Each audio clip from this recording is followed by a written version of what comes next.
What were your favorite sports growing up? Ooh, my favorite sports. So, well, I played sports growing up. Yeah. Um, What'd I you was play? so being from Oregon, I ski raced. Okay. That was Wow. like my bread and butter. My parents ski raced. I ski raced, and I think I've been skiing since I could walk. So two, one, two, I've been skiing. Um, so that was my like main one. I did soccer. My dad said my soccer was to prepare me for ski racing in the winter if he had it his way. Um, but So soccer was how fast do you get going? Like 60, 70 miles an hour?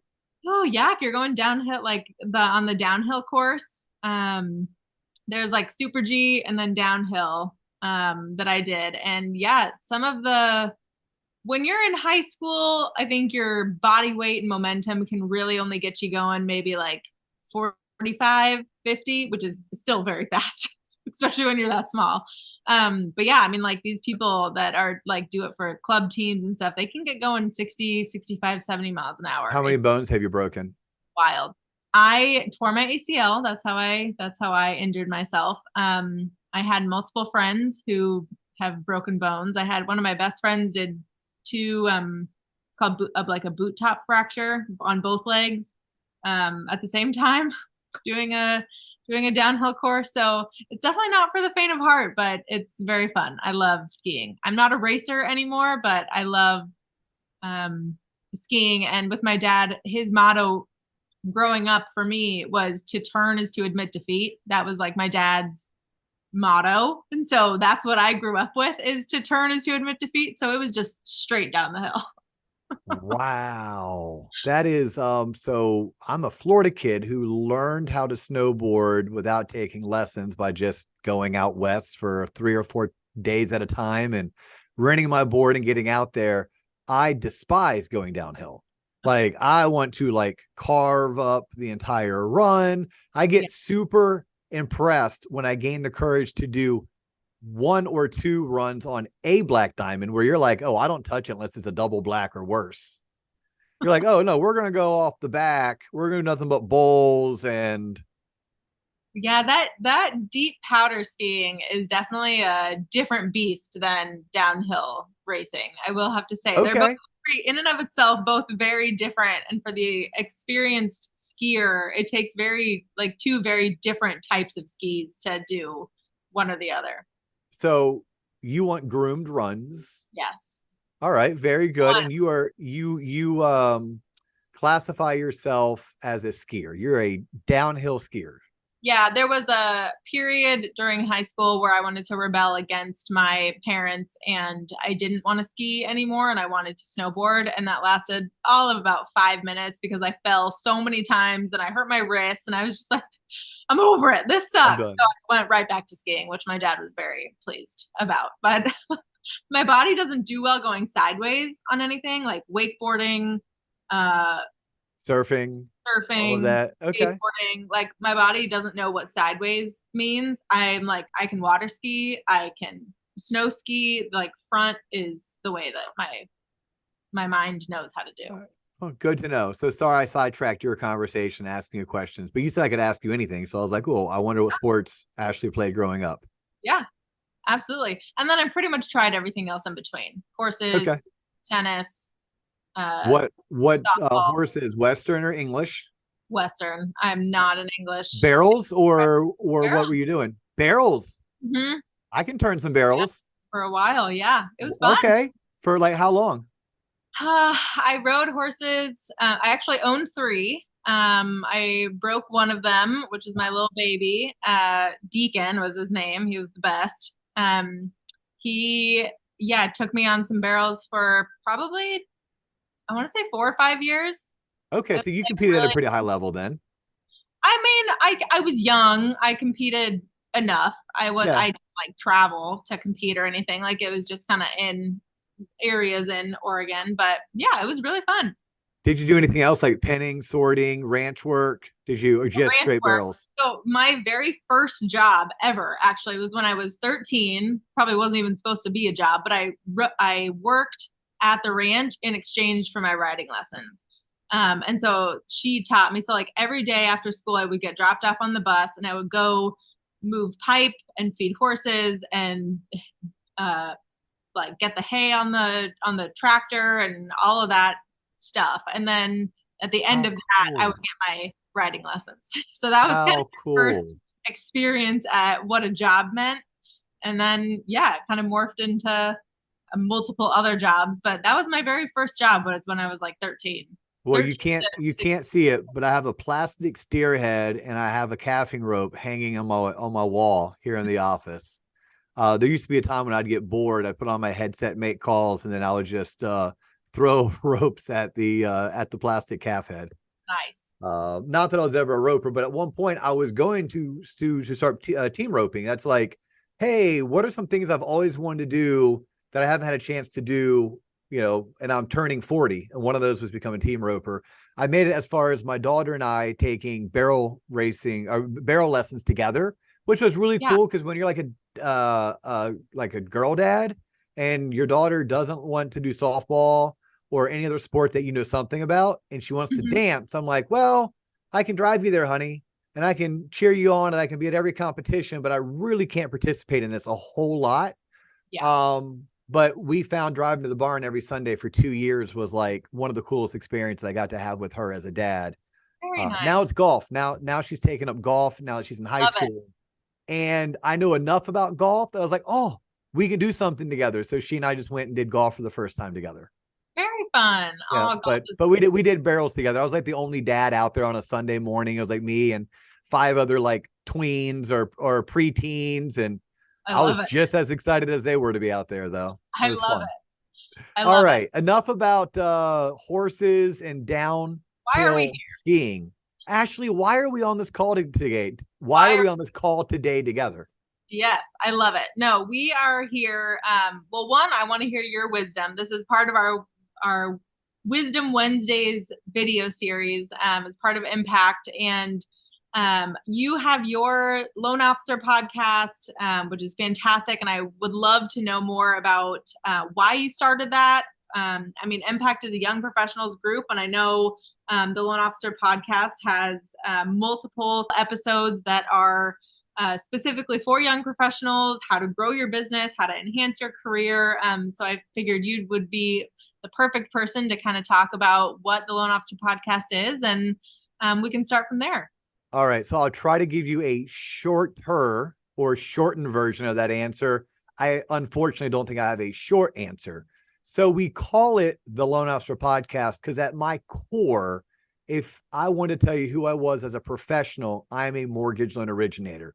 Now, that really is not the hat I wear today. I probably wear a hat that's a lot closer to a mortgage executive, CMB, which, by the way, congrats. I see that you're a CMB as well. It's pretty Thank you. fantastic. Thank It's you. a pretty awesome accomplishment for anyone who has gone through that process or has looked into going through that process. But no, as a mortgage loan originator, I learned early on that I was more than just a person who could help someone get a home loan. Like I was somebody who taught them the basics of budgeting, of personal finance, of compound interest, how to be less of a mess financially. And then along the way, I started collecting all of these connections because I was supposed to be the source of all information in my market, in my community. I ended up knowing attorneys and CPAs and business owners and entrepreneurs and people that sold life insurance and people who were financial advisors. So now I'm just more of a connector who knows a little about a lot and happens to know a lot about personal finance when compared to everyone else. So I get to a point in my career where honestly, I was getting bored. But something that had transpired throughout my career is I was originating loans back in the day, and I would get off the phone, and before I would hang up, the borrower would say, do you have any training videos? I wish I recorded that. I have to go home tonight and recite all 45 minutes of you dropping serious knowledge on me to my spouse, and there's no way I'm going to remember it all. Or as I was morphing my career from a mortgage loan originator to a top producer to a producing branch manager, regional manager, divisional executive, along the way, I never lost my passion for coaching and mentoring other mortgage loan originators, other loan officers. And they'd come by my office, usually impromptu, and they're like, hey, DO, let's deal make, let's script, let's problem solve. can you help me come up with the right words to use in this situation? And they'd wind me up and let me go. And next thing I noticed, a common theme started happening. They'd get out their phones and be like, hey, do you mind if I record you? I'm like, you know what? I'd actually prefer if you recorded me. That way I don't have to do this again in 2 weeks when you come back in my office because you didn't take notes fast enough or you didn't pick up everything I was putting down. So with all of that transpiring around me at one time and podcasts kind of becoming a part of what I was into, like I'm a big podcast listener, whether it's Joe Rogan, Ed Milat, Business Wars. I was starting to dig podcast as a listener, and I was into talk radio in the late 90s, early 2000s. And I still like to listen to sports radio. It just kind of made sense where I was like, well, my borrowers want me recorded and my loan officers are recording me. Podcasts are kind of like the it thing. And I'm a big fan of people like Clark Howard and Dave Ramsey, and they have radio shows.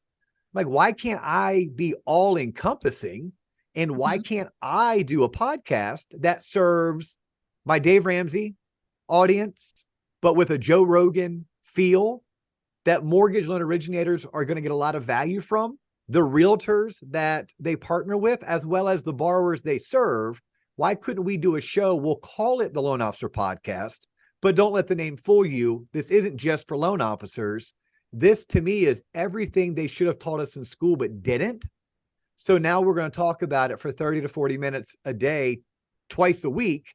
And we're going to do this until people either tell us we're terrible and stop, tell us they love us, so we keep going, or we stop having fun. And luckily for us, enough people reached out saying they liked what we were doing.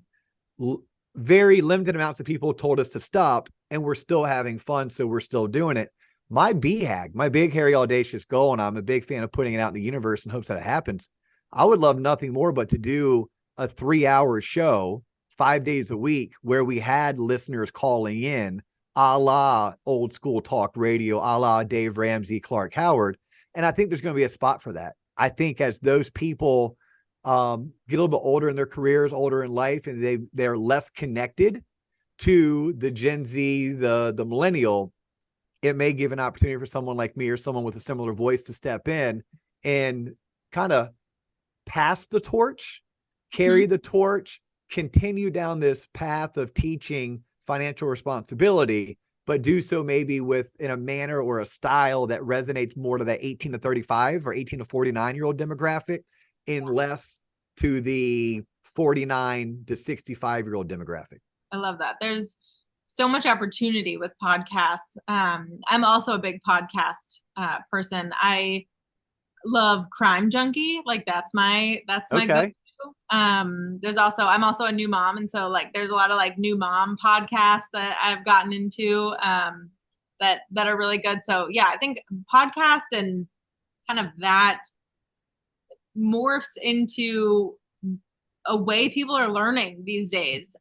There's so much information out there, and if you find somebody, especially like you, who people can really resonate with, they find it really easy to listen to, they can learn a lot on a podcast about their industry, or how to be an adult, or how to just go through life learning about X, Y, and Z. There's so many different ways to have podcasts now. And I really love that the Loan Officer Podcast, just looking through a lot of the episodes, and like you were saying, some of them are geared towards specific loan officers, but a lot of them aren't. A lot of them are really just more lifestyle type of learning, financial literacy, different things like that, where things we should have been taught in school but weren't. And you're here to help. It's one of those where I drew inspiration from Joe Rogan, right? And Joe Rogan, if you listen, his episodes are 3 freaking hours long. And sometimes his guest is an MMA star. Well, if you're not into mixed martial arts, you're probably not going to listen to Rogan that day. It doesn't mean you don't like Rogan. It just means that day, that episode's not for you. You may be waiting for him to interview Tulsi Gabbard again, or you're Bernie Sanders again, or you want him to bring on, you name that favorite actress or actor, Matthew McConaughey. And then there's other times that, Rogan's going to talk about a topic that you can't wait to listen to, right? So for us, it's like, yes, we want to create, some episodes are very specific mortgage real estate or very specific loan officer. Sometimes are more specific to the College of Business students at Baylor University or University of Texas or UCF, you name that major university, let's create content for those people and they can choose what they want to listen to. No different than that's how I choose my podcast. Like based on what's the topic, who's the guest, is this something that interests me? And yes, we live in an age where YouTube University teaches, unfortunately, doesn't always teach the right things, but I guess it opens up the ability to have access. And that's the key word, access. And there's two other things that I love just in general about the podcast format or the world that we live in. I'm a big fan of the play Hamilton. In fact, the play Hamilton, then I remember Dave Stevens, he was my CMB sponsor. And I was talking to Dave about my family and I's love for the play Hamilton. Well, he's like, history, political science nerd. That's what his degree's in from University of Colorado. He challenges me to read the book. By the way, the book is better than the play. The book's about that thick. It's like one of my biggest achievements as a reader, because I'm not much of a reader, was getting through it. But pulling from that book, In the Room Where It Happens. I think what I love about today's day and age, whether it's YouTube, whether it's podcast, whether it's mortgage, whether it's new mom, or whether it's crime shows, it does two things for us. It allows us to be in the room where it happens, or, you're talking to a kid who grew up in a lower middle class neighborhood, very blue collar.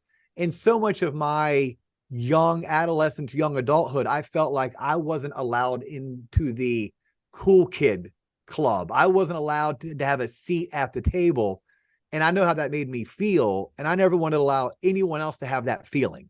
So if I at a minimum can do a show twice a week where we're allowing people into the room where it happens, if we're inviting them to have a seat at the table, we might not be what teaches you that day, but we at least show you that it's a possibility. We at least talk about the subject so you know about it. And then from there, you can act upon how much deeper do you want to go learning about that specific topic, or how much do you want to explore that specific idea? Yeah. I love that you said or made the reference to like YouTube University. People are learning online now. I mean, that's a big portion of where people are going. And part of impact and being a young professional and creating this space for MBA members and MBA young professional members, I really want to create that space so that they have somewhere to go to learn, or create a space where that mentor opportunity can be in, because the older generation is going to want to retire at some point, and this new generation, this up and coming generation, is going to be the ones to fill that spot. And so where they're learning is really important, and that mentorship is going to be very important. And whether they learn from YouTube University or they learn from the mentors that are in the industry, or both, or maybe that's a combined version, we want to make sure that they're learning. And me too. I mean, I'm part of this young professional group that we're learning from the right people and the industry veterans and the people who are doing this. So yeah, I mean, creating this platform is great. I would love to kind of pivot a little bit and ask you, what do you think from like a young professional standpoint, whether that's digging into social media or finding a mentor or something along those lines, what do you think we should be doing now in order to elevate our career? And it can be anywhere from maybe somebody who's been in the industry 5 years or 10 years or 15 years, but what can we be doing now to really get to that next stage of our careers? I love this question. So I'll start with one of my favorite isms or sayings, and I didn't come up with this. I'm a great swiper and adapter, but your net worth is the sum of your net work. So the number one thing all of us can be doing a better job of is expanding our network. How many people do we know? How many people know what we do? How many people have we invested in terms of trying to figure out how we can bring value to their lives, whether personal or professional, knowing that, and this is cliche to say, but it's true, put others first and you'll never be last. There's one of my favorite movies, Charlie Wilson's War. Tom Hanks, Julia Roberts, based on a true story, congressman out of Texas. really helped the Afghans beat the Russians back in the 1980s due to his involvement with pushing some policy through, getting the CIA funded appropriately, etc. But one of my favorite parts of that movie is Charlie Wilson making a statement when someone asked, "How are you able to do this?" He said, "Because for the past X amount of years, I've been able to be an elected official in the state of Texas where I have done nothing but collect favors." He said, "You need a certain bill passed, I was your guy. You needed something done, I made sure I was there for you." He's like, so for the first time in X amount of years, and I'm paraphrasing here, I'm probably butchering one of my favorite parts, but he essentially said that he's collected favors, it's time to cash in. And in a way, if you're any professional, especially a younger professional, yeah, make the next 5-10 years all about collecting favors. How many times have you gone out of your way to do something for someone else in an altruistic manner, not in a total, well, what's in it for me, pro bono type, not pro bono, quid pro quo standpoint? Yeah, more pro bono, less quid pro quo. But you Yes. start there. You start with networking. You mentioned the word mentor. Yes, yes, and yes. Put yourself in situations to be mentored. You'd be amazed at how far a cup of coffee will get you. You'd be amazed at the response you would get if you just asked. Look, the answer was no before you asked. Right. It was no. So you're not going to change the outcome by not asking, but you can change the outcome by asking. So reach out, look for help, get involved locally, regionally, nationally. Not every conference is going to be a banger. Not every conference is going to be the best time. Just like not every concert is going to be your favorite, not every movie is going to be a blockbuster hit. That doesn't mean you stop going to movies and you stop going to concerts. No, you keep going because you know what it's like to go to a concert that rocks your world or a movie that you'll remember for ages. Conferences work the same way. And when you go, sure, attend the various speaker sessions that you think resonate with you, but also understand most of the work is done between 4 p.m. and 11 p.m. Mm-hmm.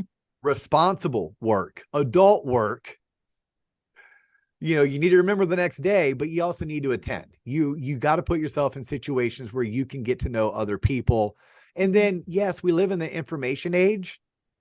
It's really easy, really cheap, and really convenient to network online. But if you're going to do it, make sure you're online to network, right? And this is honestly more, Ashley, for the maybe workers that have 20, 30 years in the business need to hear this. When you go online with the same intention that you do going to that conference or going to that networking meeting. You get dressed up, you make eye contact, you shake hands, you engage in small talk. Mm-hmm. What that means online, you send out friend requests, you make sure you have a profile picture, you make sure all of your contact information is easy to find, you post, you like, you heart, you comment, and then you try to move that relationship from online to offline. So regardless if you're 20 or you're 60, if you're not taking advantage of how easy it is to network online, I think you're missing a massive opportunity. But for our younger professionals, don't kid yourself. If it's true, it's not new. And if it's new, it's not true. What I mean by that, there's something to be said about getting belly to belly and face to face. There's something to be said about that human component. Most of the younger professionals, that's how they want to consume as shoppers themselves. They may start online, but eventually they want to talk to a human. They want to meet with a human. So you need to have an online presence. You need to be active on the various social networks, but you also need to be willing and able to get face to face and belly to belly, because that's still what is most tried and true. And I think that's a varying degree of advice given, regardless if you're 2 years out of college or if you're in your 42nd year of your career. Mm-hmm. Yeah, I love that. Pivoting back a little bit to something you said at the beginning on along the lines of mentorship, and really getting out there and building your network. Most of my mentors have not been the formal relationship. Like, Yes. it's not the formal, hey, will you be my mentor? Let's sign an agreement, what that looks like. That's not what building your network, building those relationships, having the mentors are. Most of my mentors, and I'll call them mentors lightly because they're people that I'm now close with, I've built that relationship with. And I can call on them to be my sounding board and bounce ideas off of. And what does that look like? Help me through this that I'm going through at work right now, or even on a more personal level. I know that I know these people. I know their families. They know my family. It's a relationship that we've built over time, and that's really where these connections and these mentorships really start to take off. Um, so the very last thing that I want to ask you before we hop off here is for, and I know you said just ask, but for the young professional looking for a mentor or trying to figure out how to find one, or maybe they can't come to conferences. A lot of young professionals find it really hard to come to conferences because their higher executives are taking the executive team to the conferences and not necessarily taking the young professionals, which can be a whole other topic of of consideration. But what would you say to them that maybe don't get to come to conferences? How do you make that ask? How do you find the right person to make that ask? What would your best piece of advice there be? On the conference side, I know you didn't ask this, and I know I'm long-winded, so I'll be short. Start small and build your way up. There's enough locally happening in your market that you might not be able to travel to Philadelphia or Arizona or Vegas, but you can travel 15 minutes down the road and attend something that is put on by a local chapter. So start small, work your way up. And then your second question, looking for a mentor. I look for someone that I want to be like. Plain and simple. Like, I don't know these people. I may meet them and they're an absolute tool, but I don't know that until I get a chance to meet them. But I can follow them. I can look at their LinkedIn profile. I can see how they present themselves at various social media platforms. And then you just have to be willing to ask. You have to be willing to reach out to someone and be compelling. Like, why? Hey, I think I want to do what you do one day. I would love 15 minutes of your time. I have a couple questions for you. Most of these people that you look up to, like, they were just like you, and that memory still burns in their brain and also in their heart. So, like, you might not know that, but you should know that they see a little bit of themselves in you, and they would love nothing more but to go back and talk to themselves 10 or 20 years ago. Give them that opportunity. You may be doing them the solid by asking for their advice. You may be making their day, and in exchange, you're also getting something for yourself. And like you said, Ashley, a mentor does not have to be, oh my gosh, we met every week for an hour for 2 solid years. No, it may have been a 15-minute conversation, at which point you drew 3 nuggets, but those nuggets still today resonate with you. There's this guy by the name of Josh Sigmund down in San Antonio, Texas, mega originator, runs a phenomenal mortgage operation. Josh mentored me in a line to get a free beer in about 7 minutes. And I still talk about that conversation today as if Josh and I are BFFs. And we're not. We follow each other on social. I'm trying to get him on the podcast. He wants to come on the podcast. We're trying to figure out those logistics, but I don't know him very well or really at all. But 10 years later, something he said to me is still impacting my personal and my professional day to day. That's great. All right, Dustin, thank you so much for hopping on to the Impact Wisdom Wednesdays. It was awesome getting to talk to you and getting to know you. I really appreciate your time. So Ashley, thank you so much. And I hope that I can continue to give back to Impact for years to come. Absolutely. Thank you. All right, take care.